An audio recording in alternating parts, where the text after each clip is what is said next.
الحمد لله رب العالمين الصلاة والسلام على سيد المرسلين أما بعد فأعوذ بالله من الشيطان الرجيم بسم الله الرحمن الرحيم إن الله وملائكته يصلون على النبي يا أيها الذين آمنوا صلوا عليه وسلموا تسليما محبت سے پڑھیے الصلاة والسلام عليك يا سيدي يا رسول الله وعلى آلك وأصحابك يا حبيب الله الصلاة والسلام عليك يا نبي الله وعلى آلك وأصحابك يا نور الله۔ حمد و صلاة کے اختصار کے بعد واجب الاحترام مؤسس و مکرم سامعین کرام، 14 رمضان مبارک کا آج روزہ ہے اور آج کی گفتگو کا موضوع بڑا ہی اہم تربیت اولاد قرآن و حدیث کی روشنی میں چند باتیں عرض کر کے اپنی بات کو ختم کروں گا۔ اللہ میری زبان پر کلمت الحق جاری فرمائے۔ اولاد یہ اللہ رب العزت کی بہت بڑی نعمت ہے۔ ہر انسان کے دل میں اس کی تڑپ موجود ہے۔ اللہ کے پیارے حبیب علیہ الصلوۃ والسلام نے یہاں تک فرمایا جب شادی کرو، فرمایا تزوج الودود الولود، فرمایا ایسی لڑکی سے شادی کرو کہ جو زیادہ اولاد پیدا کرنے والی ہو اور زیادہ محبت کرنے والی ہو۔ کیوں؟ کیونکہ جب اولاد بندے کی زیادہ ہوگی، میرے آقا علیہ الصلوۃ والسلام فرماتے ہیں فإنی مقاصر بکم الامم، فرمایا میں قیامت والے دن اپنی امت کی کثرت کی وجہ سے دوسری امتوں پر فخر کروں گا۔ ظاہری بات ہے جب اولاد زیادہ ہوگی سرکار کی امت میں اضافہ ہوگا، تو یہ سرکار نے اسپیشل ارشاد فرمایا کہ تزوج الودود الولود، ایسی لڑکی سے شادی کرو کہ جو زیادہ اولاد پیدا کر۔ آج کل فیملی پلاننگ کے ذریعے یہ جو منصوبہ بنایا جاتا ہے نا میاں بیوی کے درمیان کے بچے دو ہی اچھے، اس کا قرآن مجید میں اور قرآن و حدیث میں اس کی کوئی اثر نہیں، بلکہ یہ قرآن و حدیث کے خلاف۔ قرآن و حدیث تو یہ کہتا ہے کہ سرکار کی امت کو بڑھاؤ، یہ عورت اگر زیادہ بچے پیدا کرے یہ عیب نہیں ہے، بلکہ یہ عورت کے لیے بھی فخر ہے کہ وہ سرکار کی امت میں اضافہ کر لی۔ اور پھر اب سرکار نے فرمایا ایسی عورت سے شادی کرو جو بچے زیادہ پیدا کرے۔ اب مرد کو کیسے پتہ چلے گا؟ ابھی شادی نہیں ہوئی، اب بندے کو کیسے پتہ چلے گا کہ فلاں عورت ہے یا میں جس سے شادی کروں اس کے زیادہ بچے ہوں؟ تو علماء نے اس کا بڑا خوبصورت جواب لکھا ہے۔ علماء فرماتے ہیں کہ جب وہ کسی عورت سے شادی کرنے لگے، اس کی بہنوں کو، اس کی کزنوں کو، اس کی خالاؤں کو، اس کی پھوپھیوں کو، ان کو دیکھے، اگر ان کے ہاں اولاد ہے تو یہ سمجھ لے اللہ اس کو بھی اولاد عطا فرمائے۔ تو یہ ایک پہچاننے کا بہترین طریقہ ہوتا ہے۔ اس کی بہنوں کے ہاں اولاد ہے تو پھر اس کی بھی اللہ اس کو بھی اولاد عطا فرمائے گا۔ اور پھر اولاد یہ اللہ رب العزت کی اتنی بڑی نعمت ہے، بیٹا ہو یا بیٹی ہو۔ سرکار فرماتا ہے جب کسی شخص کے گھر میں بیٹی پیدا ہوتی ہے تو اللہ کے فرشتے آتے ہیں اور اللہ کے فرشتے آ کر اس بیٹی کے باپ کو یا جو بھی گھر والا ہو، اب اللہ کے فرشتے اس کو برکت کی سوغات دیتے ہیں اور کہتے ہیں اے بندے تو نے اگر اس بیٹی کی مدد کی تو اللہ تیری مدد کرے گا۔ یعنی یہ تو منہ نہ چڑھانا بیٹی کی ولادت پر، تو اگر اس کی نگرانی کرے گا تو اللہ تیری نگرانی کرے گا، تو اس کی نگہداشت کرے گا تو اللہ تیری نگہداشت کرے گا، تو اس کی حفاظت کرے گا تو اللہ تیری حفاظت کرے گا۔ اور جس گھر میں بیٹا پیدا ہوتا ہے، میرے آقا علیہ الصلوۃ والسلام فرماتے ہیں ایک فرشتہ آتا ہے، اس کے فرق کو سمجھ لے۔ بیٹی پیدا ہوتی ہے تو لفظ ہے ملائکۃ، یعنی زیادہ فرشتے، اور بیٹا پیدا ہوتا ہے تو ایک فرشتہ آتا ہے۔ اب وہ کیا کرتا ہے؟ فقبل بین عینیہ، وہ جو بچہ چھوٹا پیدا ہوا اس کے دونوں آنکھوں کے درمیان بوسہ لیتے ہیں اور اس کے باپ کو کہتا ہے کہ تجھے مبارک ہو، یقرئک السلام، اللہ نے تجھے بیٹا بھی عطا فرمایا ہے، اللہ نے تجھے سلام بھی کہا ہے۔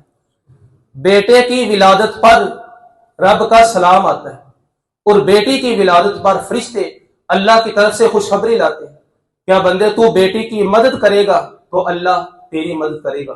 تو اولاد بیٹا ہو یا بیٹی ہو یہ دونوں ہی ایک بہت بڑی اللہ رب العزت کی نعمت ہے۔ تو تربیت اولاد کے حوالے سے اولاد جب ہو جائے اس کے بعد ایک میں بات قرآن سے اور 3 باتیں حدیث سے کر کے اپنی بات کو ختم کروں گا۔ حضرت لقمان حکیم یہ نبی نہیں تھے، بہت بڑے حکیم تھے، لیکن ان کی باتیں اتنی پاورفل تھیں، اللہ نے ان کی باتوں کو قرآن کا حصہ بنا دیا۔ اب میں پڑھنے لگا ہوں آیت۔ اللہ رب العزت نے ارشاد فرمایا، لقمان حکیم نے اپنے بیٹے کو، اپنی اولاد کو اپنے سامنے بٹھایا اور ان کی تربیت کی۔ فرمایا کہ بیٹے پہلی بات یاد رکھنا، یا بنیشا لا تشرک باللہ، اللہ کے کو قرآن کا حصہ بنا دیا۔ اب میں پڑھنے لگا ہوں آیت۔ اللہ رب العزت نے ارشاد فرمایا، لقمان حکیم نے اپنے بیٹے کو، اپنی اولاد کو اپنے سامنے بٹھایا اور ان کی تربیت کی۔ فرمایا کہ بیٹے پہلی بات یاد رکھنا، یا بنیشا لا تشرک باللہ، اللہ کے ساتھ کسی کو شریک نہ ٹھہرانا، کیونکہ شرک ایسا گناہ ہے، یہ بہت بڑا ظلم ہے جس کی معافی نہیں۔ اور دوسری بات فرمایا، اے میرے بیٹے، انہا ان تک مثقال حبۃ من خردل فتکن فی صخرۃ او فی السماوات او فی الارض یأت بہ اللہ۔ فرمایا بیٹے، جب تو دنیا میں زندگی گزارے تو زندگی گزارتے وقت یہ بات ذہن میں رکھے، پتھر میں بھی آسمان میں بھی کوئی بھی تیری نیکی ہوگی تو کل قیامت والے دن اللہ اس کو تیرے سامنے لے آئے گا۔ جہاں بھی تیری کوئی نیکی ہوگی تو اللہ اس کو تیرے سامنے لائے گا اور تو اس کو دیکھے گا۔ تو اس لیے زندگی گزارتے وقت نا بڑے احتیاط سے گزارنا، یعنی گناہ ہوا تو وہ بھی سامنے آ جائے گا، اور فرمایا نیکی ہوئی تو وہ بھی سامنے آ جائے گی۔ تیسری نصیحت فرمایا، بیٹا یا بنیشا اقم الصلاۃ وامر بالمعروف وانہی عن المنکر۔ فرمایا بیٹا کبھی نماز نہ چھوڑنا، نماز ضرور قائم کرنا، کیونکہ یہ اللہ رب العزت کا ایک عہد ہے نماز، اور اس کو پورا کرنا یہ بندے پر لازم ہے۔ کہا بیٹا نماز نہ چھوڑنا، اور نیکی کا حکم دیتے رہنا اور برائی سے رکتے رہنا، اور اگر تجھے کوئی مصیبت پہنچ جائے تو واویلا نہ کرنا، واصبر علی ما اصابک، اس مصیبت پر صبر کرنا۔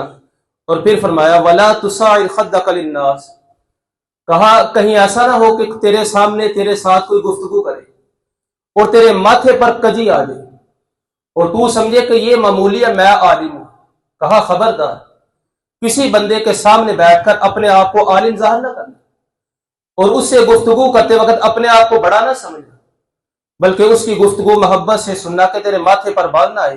ولا تصاعر خدک للناس ولا تمشی فی الارض مرحا، اور فرمایا کبھی زمین پر آکڑ کے نہ چلنا، کیونکہ بڑے بڑے آئے اور وہ زمین کے اندر چلے گئے، کیونکہ اللہ رب العزت اکڑنے والے کو، اترانے والے کو، تکبر کرنے والے کو پسند نہیں کرتا۔ اور پھر آخری نصیحت فرمایا وقصد فی مشیک واغضض من صوتک، کہا بیٹا جب تو چلے تو درمیانی چال سے چلنا، یعنی نہ اتنا تیز چلنا اور نہ بالکل آہستہ چلنا کہ لوگ تجھے بیمار کہیں۔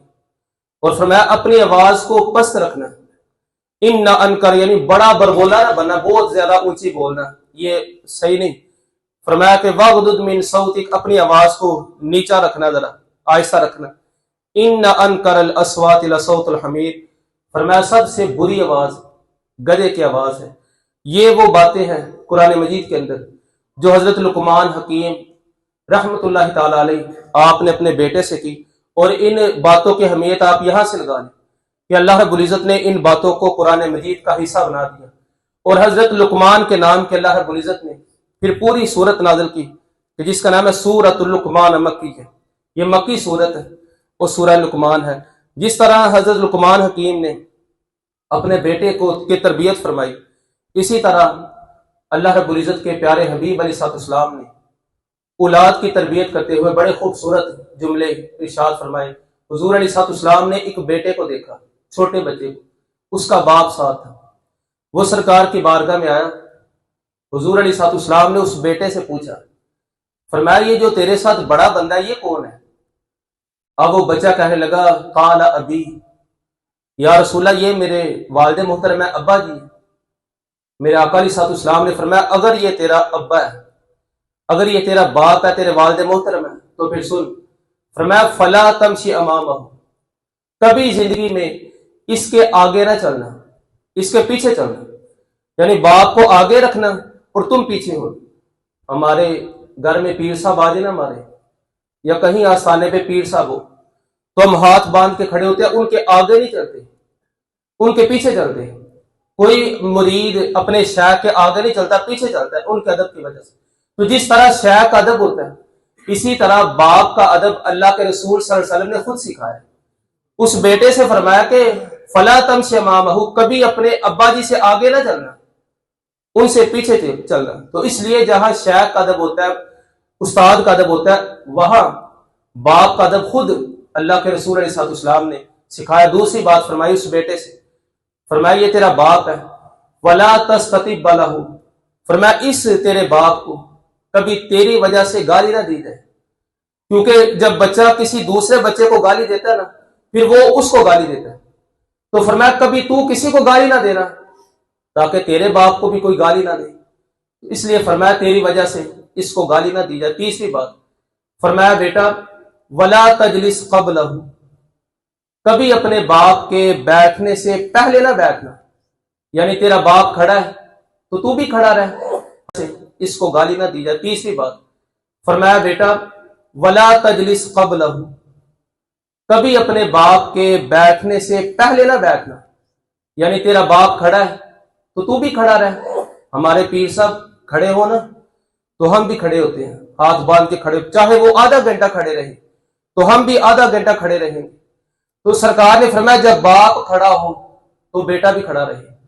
ہاں باپ بیٹھ جائے تو باپ کے بیٹھنے کے بعد بیٹھے، جس طرح ہم اپنے پیر کے بیٹھنے کے بعد بیٹھتے، اسی طرح نبی پاک صلی اللہ علیہ وسلم نے باپ کا ادب سکھایا۔ فرمایا اگر باپ کھڑا ہے تو کھڑا رہے، ہاں جب وہ بیٹھ جائے تو اس کے بعد بیٹھ۔ چوتھی بات اس بیٹے کو فرمایا ولا تدعو باسمہ، فرمایا کبھی باپ کو اس کے نام سے نہ پکار، یعنی اس کو اچھے القاب، ابا جی، والد محترم، ایک اچھے لقب سے اپنے باپ کو پکارنا، اس کے نام سے اس کو نہ پکارنا۔ تو یہ اولاد کی تربیت وہ ہے جو اللہ کے رسول علیہ السلام نے حدیث مبارکہ میں ایک بیٹے کو سکھائی کہ تو نے اپنے باپ کا کیا ادب کرنا ہے۔ نبی پاک صلی اللہ علیہ وسلم نے فرمایا حدیث مبارکہ، فرمایا کہ جب تمہارے بچے، بڑی مشہور حدیث، جب تمہارے بچے 7 سال کے ہو جائیں، فرمایا مروا اولادکم بالصلاۃ وہم ابناء 7 سنین، فرمایا جب تمہارے بچے 7 سال کے ہو جائیں ان کو نماز کا حکم دو۔ یہاں پر میں ایک بات کرنے لگا ہوں، 7 سال کے بچے ہوں تو نماز کا حکم۔ یہ جو 3 4 سال کے بچے مسجد میں لے آتے ہیں نا، برائے مہربانی ان کو نہ لایا کریں۔ جب بچہ 3 سال کا ہو، 4 سال کا ہو، 5 سال، وہ گھر اپنی والدہ کے ساتھ نماز پڑھے، مصلی پر پڑھے، اس کو وہ طریقہ بتائے، اس کو مسجد میں نہ لائے، کیونکہ مسجد میں جب ایک بچہ آتا ہے وہ دوسرے کو دیکھتے ہیں تو وہ آپس میں اکٹھے ہو کر پھر شرارتیں کرتے ہیں، اور جو بندہ لے کر آتا ہے وہ بجائے ثواب کے گنہگار ہوتا ہے جب دوسروں کی نماز۔ تو سرکار نے کتنا خوبصورت جملہ ہے، فرمایا بچے جب 7 سال کے ہوں تو ان کو پھر نماز کا تم حکم دو، اور پھر فرمایا جب وہ 10 سال کے ہو جائیں پھر صرف حکم نہ دو، پھر ساتھ ان پر سختی کرو، ان کو مارو۔ حدیث کا لفظ ہے وَضْرِبُوهُ، انہیں مارو جب وہ 10 سال کے ہو۔ اب 10 سال کے ہو تو ان پر سختی کرو۔ اب کوئی ماں یہ نہ کہے کہ میرا بیٹا 10 سال کا ہے لیکن میں مار نہیں سکتی، میں سختی نہیں کر سکتی، میرا یہ لال ہے، مجھے اس سے بڑا پیار ہے۔ بتاؤ ذرا، ماں کو بیٹے سے زیادہ پیار ہے کہ اللہ کے رسول کو اپنی امتی سے زیادہ پیار ہے؟ تو جس نبی کو اپنے امتی سے، ماؤں سے زیادہ پیار ہے، وہ نبی فرما رہے، وہ فرما رہے جب بچہ 10 سال کا ہو جائے تو اس کو مارو، کیونکہ یہ مار کل والدین کو بڑا نفع دے گا۔ اگر بچہ مار سے 10 سال کا بچہ نمازی بن گیا نا پکا، تو اس کا فائدہ کل والدین کو ہوگا۔ تو یہ تربیت ہے اولاد کی جو والدین کو کرنی چاہیے، کیونکہ والدین کی تربیت کا ایک بڑا ہی گہرا اثر ہوتا ہے اس کی اولاد پر۔ اور آخری بات کرنے لگا ہوں، نبی پاک صلی اللہ علیہ وسلم نے اولاد کی تربیت کے بارے میں فرمایا کہ جب تمہارا بچہ بالکل چھوٹا ہو اور جب وہ پہلا لفظ بولے، یعنی کوئی نہ بولنا شروع کر دے، پہلے 6 7 ماہ 8 9 ماہ تو بچہ نہیں بولتا ہے، اب فرمایا جب بولنا شروع کرے، جو پہلا اس کا لفظ ہو، جو پہلا کلام ہو جو تم اس کو سکھائے، جب اس کی زبان بولنا شروع کر دے، فرمایا افتتحوا صبیانکم بلا الہ الا اللہ، فرمایا اپنے بچے کی گفتگو کا آغاز لا الہ الا اللہ سے کرو۔ سب سے پہلے اس کو یہ سکھاؤ جب وہ بولنا شروع کر دے APPLE ایپل یہ وہ سیکھ ہی جائے گا، CAT کیٹ یہ سیکھ ہی جائے گا۔ مائیں بڑے شوق سے بچے کو سب سے پہلے یہ سکھا دیتی کہ بچے پڑھ ذرا APPLE ایپل، یہ ایپل کیٹ وہ تو سیکھ ہی جائے گا۔ میرے آقا علیہ الصلوۃ والسلام فرماتے ہیں جب بولنا شروع کرے اس کی زبان کا جو پہلا لفظ ہو تم اس کو سکھاؤ لا الہ الا اللہ، اور فرمایا وَلَقِّنُوا عِندَ مَوْتَاكُمْ بِلَا الہ الا، وہی بچہ جب بڑا ہو جائے اور جب بوڑھا ہو جائے، بابا ہو جائے 70-80 سال کا، اور اس کی موت قریب آ جائے، فرمایا پھر دوبارہ اس کو تلقین کرو، پھر دوبارہ سکھاؤ پڑھ لا الہ الا اللہ۔ میرے آقا علیہ الصلوۃ والسلام فرماتا ہے جس بندے کا من کان اول کلامہ لا الہ الا اللہ وآخر کلامہ لا الہ الا اللہ دخل الجنہ، فرمایا جس بچے کا پہلا لفظ لا الہ الا اللہ ہوا اور اس کا آخری لفظ بھی لا الہ الا اللہ ہوا، فرمایا درمیان میں 1000 سال بھی زندہ رہا، اللہ اس کے سارے گناہ معاف فرما دے۔ اس ایک کلمے کی وجہ سے بچہ جب پیدا ہو اور جب بولنے لگے تو اس کا پہلا جملہ لا الہ الا اللہ ہو، اور جب وہ مرنے لگے اس کا آخری جملہ لا الہ الا اللہ ہو۔ ان جملوں کے اندر اتنا وزن اور طاقت ہے، درمیان میں جو گناہ ہے اللہ رب العزت معاف فرما دیتا ہے۔ اللہ رب العزت جتنے بھی والدین ہیں جن کو اللہ رب العزت نے اولاد کی نعمت دی ہے، اللہ ان کو بھی تربیت کرنے کی توفیق عطا فرمائے، اللہ اولاد کو بھی والدین کی قدر کرنے کی توفیق عطا فرمائے۔ اللہ رب العزت ہماری آج کی یہ گفتگو اپنی بارگاہ عالیہ میں شرف قبولیت عطا فرمائے۔ الصلاۃ والسلام